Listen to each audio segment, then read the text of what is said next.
샬롬. 이 시간 하나님께서 허락하시는 놀랍고도 놀라운 은혜가 여러분 모두 위에 차고 넘치기를 주님의 이름으로 축복합니다. 성도 여러분, 지난 4일부터 열린 베이징 동계올림픽 쇼트트랙에서 과당주의보가 발령되었다라는 것 여러분들 다 아시죠?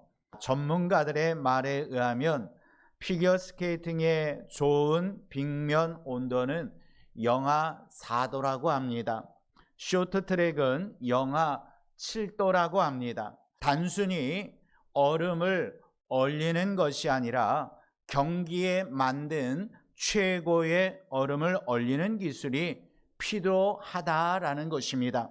지난 평창 올림픽에서 얼음판을 책임졌던 백이태 씨의 말에 의하면 빙판을 만드는 작업은 아주 정교하고 까다로운 작업이며 아이스 아레나의 빙판을 만드는 데 들어가는 물은 90톤에 달하는데 한 번에 부어서 얼리는 것이 아니라고 합니다. 호스를 이용해서 약 0.2mm 두께로 물을 뿌려 얼리고 상태를 확인한 다음에 그 위에 물을 불려서 얼리는 과정을 약 150번가량 반복해야 한다라고 합니다. 그러기에 빙판은 아주 정직하고 정확한 결과물일 수밖에 없다라고 했습니다. 이렇듯 우리의 신앙의 말씀의 빙판도 마찬가지입니다. 오늘 말씀이 선포되어질 때에 말씀으로 완성된 신앙의 빙판에서 하나님을 찬양하며 연주하는 아름다운 삶을 살게 되는 여러분 모두가 되시기를 주님의 이름으로 축복합니다. 누가는요, 사도행전에서 예루살렘과 온 유대와 사마리아와 땅끝까지 이르러 내 증인이 되리라 라는 이 예수님의 말씀이 어떻게 실현되어지는지 구체적으로 설명해 주고 있습니다. 하나님께서 교회를 든든히 세워 가시는 과정에 스데반 집사님이 순교하는 사건이 일어났고 그 순교하는 자리에 사울이 있었는데 교회를 핍박하던 그가 오히려 복음의 사도가 됨을 기록하고 있는 내용이 사도행전의 내용입니다. 오늘 말씀이 선포될 때에 모든 상황을 뒤집으시며 교회를 든든히 세워 가시는 하나님의 역사를 발견하게 될 것입니다. 이 은혜가 우리 모두에게 임하기를 소망합니다. 사울은 어떤 사람이었습니까? 베냐민 지파 출신이며 바리새파에 입당한 사람입니다. 그는 히브리어를 사용하는 유대인 중에 핵심 유대인이었습니다. 가말리엘 문화에서 수학했습니다. 한마디로 총망 맞는 차세대의 리더였다라는 말입니다.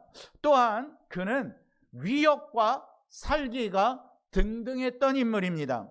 그는 잘못된 열심으로 예수 그리스도를 믿는 자들을 잡아 죽이려 했습니다.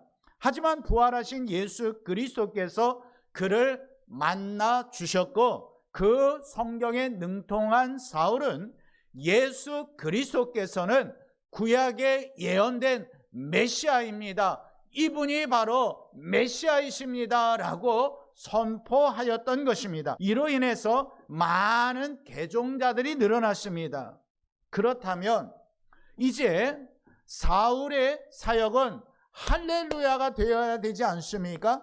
부활하신 예수님을 만났어요. 그동안 하나님께서 훈련시키신 바대로 말씀에 능통한 사울은 예수 그리스도 그분은 메시아입니다 선포하는데 개종자들이 많이 늘어나기 때문에 이것이 바로 사울에게 있어서 하나님을 향한 할렐루야가 되어야 하는 것이 당연하지 않습니까? 그런데요, 사울에게 겉으로 드러난 현실은 그렇지가 않았다라는 것입니다. 사울로 다메섹에 놀라운 부흥의 역사가 평안히 일어날 것이라고 생각할 수 있으나 사울의 이 복음 사역은 결코 평탄치 않았다라는 것입니다. 함께 사도행전 9장 23절 말씀 읽어보겠습니다. 자, 시작. 여러 날이 지나매 유대인들이 사울 죽이기를 공모하더니. 자, 여러 날이 지났어요. 여기서 말씀하시는 여러 날은 뭐예요? 사울이 예수는 메시아, 예수는 메시아라고 선포하는 이 여러 날이 지났어요. 개종자들이 늘어나는 여러 날이 지났어요. 이때 유대인들이 사울 죽이기를 공모하였다라고 말씀하고 있습니다. 왜 사울을 죽이기를 공모한 것입니까? 유대인들은요, 말씀에 능통한 사울을 이길 자신이 없었습니다. 특히 예수 그리스도를 메시아라고 증언하며 저들은요, 위기감을 느꼈고 그렇기 때문에 사울을 죽이기로 계획하였던 것입니다. 유대인들은 사울을 죽이려고 밤낮 성문을 지키기까지 하였습니다. 하지만 하나님께서 그의 제자들을 통해 사울을 광주리에 담아 성벽을 타고 내려갈 수 있도록 탈출의 은혜를 주셨습니다. 그렇다면 여기서 그의 제자들, 얼마 되지 아니하는 기간이지만 그의 제자들, 사울의 제자들이 있었다라는 거예요. 사울은 부활하신 예수 그리스도를 만나자마자 복음을 전하기 시작했습니다. 그들 중에는 사도 바울과 함께 그리스도를 믿는 자들을 예루살렘으로 압송하기 위해 동행하였던 자들도 있었습니다. 이처럼 초대교회를 든든히 세워가시는 하나님의 일하심, 사울을 부르셨던 하나님, 사울과 함께 그리스도인들을 잡으려 하였던 사람들을 불러주셨던 하나님, 다시 말해서 주를 대적하던 사울과 그 일행을 오히려 초대교회의 일원으로 삼으시고 일꾼으로 세워주셨던 것입니다. 변화받기 전 사울에게 어떠한 계획이 있었습니까? 다시 한번 생각해 보도록 하겠습니다. 예수의 도를 따르는 사람을 만나면 결박하려고 예루살렘으로 잡아오려고 다메섹을 향하였던 것입니다. 이제 상황은 그러나 완전히 뒤집어졌습니다. 사울이 복음을 전하기 시작했던 것입니다. 역사의 주관자 되시는 하나님께서 사울을 어떻게 인도하십니까? 인간적인 사울은 예루살렘에서 다메섹으로 가는데 예수 믿는 사람들을 죽이려고 갔어요. 하나님께서 사울을 다메섹에서 이제 예루살렘을 향하게 만드십니다. 사울이 다메섹에서 복음을 전할 때에 그 다메섹에 있던 유대인들이 사울을 죽이려 하였던 것입니다. 이러한 역사의 과정 속에서 하나님께서 개입하심으로 말미암아 사울을 예루살렘으로 옮겨가십니다. 자, 여기까지는 우리가 어느 정도 이해합니다. 부활하신 주님을 만났고 사도 바울이 복음의 사역을 감당했고, 하지만 다메섹에서 핍박을 받고 죽음의 위기 속에서 예루살렘을 향하게 되었다. 거기까지는 우리가 어느 정도 이해할 수가 있어요. 아, 그럴 수 있지. 충분해. 그런데 하나님께서 함께 하시는 사울인데 사실 예루살렘의 사역이 그리 평탄하지 않았습니다.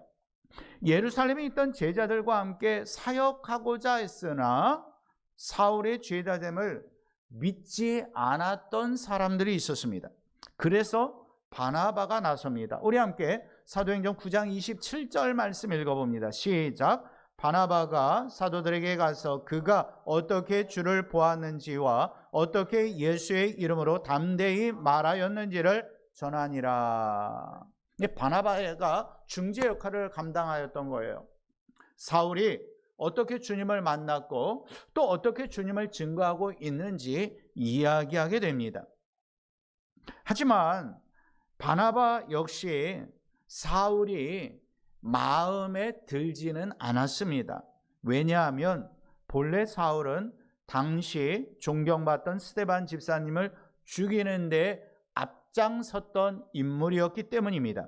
하지만 바나바는 자신의 이런 생각을 뒤로하고 하나님께서 택하시고 세운 사울을 기꺼이 영접했으며 예루살렘의 제자들을 설득하기까지 하였다라고 말씀하고 있습니다. 다행히 사울은요, 바나바의 중재로 제자들과 함께 복음을 전할 수 있는 기회를 잡았습니다. 바나바는 자신의 판단이 아닌 하나님의 판단에 어떻게 해요? 존중했습니다. 바나바는 다듬지 아니하는 복음의 원석과 같은 사울을 발견했습니다. 우리도 바나바처럼 사람을 세워줄 수 있는 사역자들이 되었으면 좋겠습니다. 먼저는 다요 영성 훈련에 함께 임하는 그 짝을 어떻게 세워줄지 고민하며 기도하며 이 한 주간 자신의 짝을 믿음으로 세워주실 수 있는 여러분 모두가 되시기를 소망합니다. 그 짝이 좀 잘못하는 것이 있다 할지라도, 실수하는 것이 있다 할지라도 어떻게 해요? 칭찬하며 세워주며 믿어줄 수 있는 다요 영성 훈련이 되었으면 좋겠습니다. 또한 힘들고 어려운 역경이 여러분에게 있다 할지라도 하나님께서 사울을 세워주셨던 것처럼 여러분을 든든히 세워주시리라는 믿음을 가지시기를 바랍니다. 다메섹에서 죽음의 위기를 맞기는 했지만 예루살렘에서는 마음껏 복음을 전할 수 있도록 하나님께서 이끌어 주실 것 같은데 사울의 예루살렘 복음 사역 역시 결코 평탄하지 않았습니다. 제자들과 예루살렘을 출입하며 주 예수 그리스도의 이름을 담대히 전할 때 또다시 사울을 죽이려는 자들이 일어났습니다. 예루살렘에서도 다메섹처럼 사울을 죽이려는 자들이 일어났던 것입니다. 우리 함께 사도행전 9장 30절 말씀 읽어봅니다. 자, 시작. 형제들이 알고 가이사랴로 데리고 내려가서 다소로 보내니라 라고 말씀하고 있습니다. 사울은요, 다메섹에서 성벽을 타고 도망쳤던 것처럼 예루살렘에서도 생명의 위협을 피해야만 했습니다. 결국 사울은 고향 다소에 머물게 되었습니다. 사도행전 9장 전체를 다시 한번 생각해 본다면 사울이 부활하신 주님을 만났습니다. 회개했습니다. 하지만 부활하신 주님을 만났으면 만사가 형통해야 할 텐데 죽음의 위기를 다메섹에서 맞았고 예루살렘에서 맞았고 고향으로 돌아갔습니다. 사실 이것이 그럼 부르심이다라고 이야기할 수 있습니까? 이것이 사역의 기쁨이다라고 말할 수 있습니까? 이것이 평안입니까? 사울의 인생이 형통해 보이십니까? 죽음의 위기 속에서 도망가고 결국 고향으로 갔습니다. 결국 사울은 자신에 대해 잘 아는 고향 다소에서요 약 13년간의 칩거 생활을 해야만 했습니다. 젊디 젊은 청년 사울이 중년의 나이가 되기까지 마치 실패자처럼 자기 고향에 칩거해야 한다라는 것은 고난이며 위기 아닙니까? 앞에서 말씀드린 것처럼 사울은 베냐민 지파입니다. 바리새파 가말리엘 문화생이었습니다. 촉망 맞는 차세대의 리더였습니다. 그런데 부활하신 주님을 만나고 그 빛이 더 비춰지는 것이 아니라 죽음의 위기를 피해 다니다가 고향에서 13년간 칩거합니다. 우리는 이 사실을 과연 어떻게 이해해야 합니까? 우리 함께 사도행전 9장 31절 말씀 읽어봅니다. 시작. 그리하여 온 유대와 갈릴리와 사마리아 교회가 평안하여 든든히 서가고 주를 경외함과 성령의 위로로 진행하여 수가 더 많아지니라 라고 말씀하고 있습니다. 자, 우리가 30절까지의 말씀 사울의 상황을 함께 살폈어요. 죽을 위기에 도망하고 도망해서 고향에 가서 13년을 거해요. 그런데 31절에서 이렇게 해서 교회가 평안하여 든든히 성장하여 수가 점점 늘어났다고 말씀하고 있는데 좀 이상하지 않습니까? 사실 31절에서 그리하여라는 이 접속사를 사용했다면 이전의 내용과 이후의 내용이 아주 밀접한 관계가 있어야 하는 것 아니겠습니까? 30절까지의 내용을 받은 접속사라면 그리하여 교회와 성도들은 큰 위협을 받았고 타격을 받게 되었다라고 해야 내용의 전개상, 문법상, 논리상 맞는 것 아닙니까? 그런데 본문 31절의 내용은 그렇지 않습니다. 31절에 그리하여 이후의 내용은 일반적인 내용이 아니다라는 것입니다. 이는 하나님의 특별한 은혜와 역사를 담고 있다라는 뜻인데요. 현실은 그렇지 않은데 현실은 도망가고 실패자처럼 고향에서 13년 머물고 있는데 하나님의 놀라운 역사가 그 속에 개입되었다라는 것을 보여주는 말씀입니다. 성도 여러분, 이렇게 생각하시면 좋습니다. 가나안 혼인잔치에서 뭐가 떨어졌죠? 포도주가 떨어졌어요.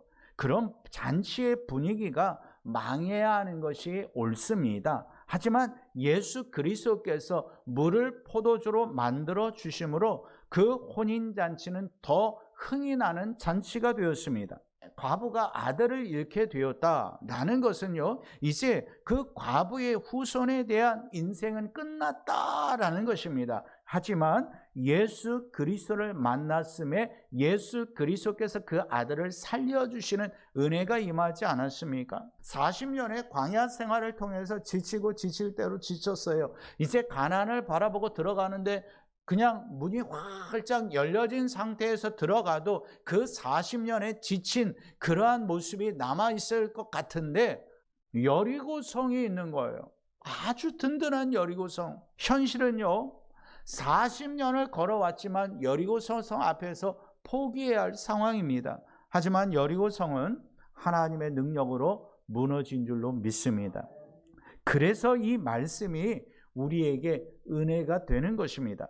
부활하신 주님께서 다메섹에서 사울을 만나 주신 것까지는 우리가 쉽게 이해하는데 죽음의 위기를 통해 고향 다소에서의 13년간의 칩과는 연결되지 않습니다. 때문에 오늘 본문은 인간 상식을 뛰어넘어 교회를 든든히 세우시는 하나님의 역사를 바라보아야 할 줄로 믿습니다.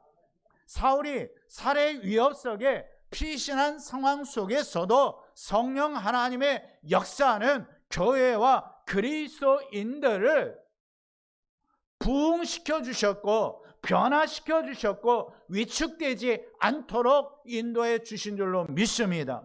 오히려 주님의 역사로 그리스도인들은 더욱 역동적으로 복음을 전파했고 부흥했습니다. 그렇다면 전후의 일관성이 없어 보이는 그리하여가 우리에게 주는 메시지는 무엇이겠습니까? 참된 그리스도인은 눈에 보이는 것으로 속단해서는 안 된다라는 것입니다. 눈에 보이는 것을 뛰어넘어 보이지 아니하는 것을 볼 수 있어야 합니다. 부활하신 주님께서 친히 그려주신 구원사의 그림을 볼 수 있어야 합니다. 만약 사울이 다메섹과 예루살렘에서 자신을 죽이려던 헬라파 유대인들만을 보았거나 고향 다소에서 칩거해야 했던 13년의 세월만을 보았다면 스스로 자포자기할 수밖에 없습니다. 때문에 다소에서의 약 13년의 칩거는 자신과의 싸움이었습니다. 사울이 그 싸움에서 무너지지 않았습니다. 믿음으로 싸웠고 결국 믿음의 용장이 되었고 위대한 선교사의 사역을 감당하게 된 줄로 믿습니다. 그래서 사울은 이후 로마서 8장 18절 말씀에서 우리 함께 읽어봅니다. 시작. 현재의 고난은 장차 우리에게 나타날 영광과 비교할 수 없도다. 장차 우리에게 나타날 뭐와? 영광과 비교할 수 없습니다.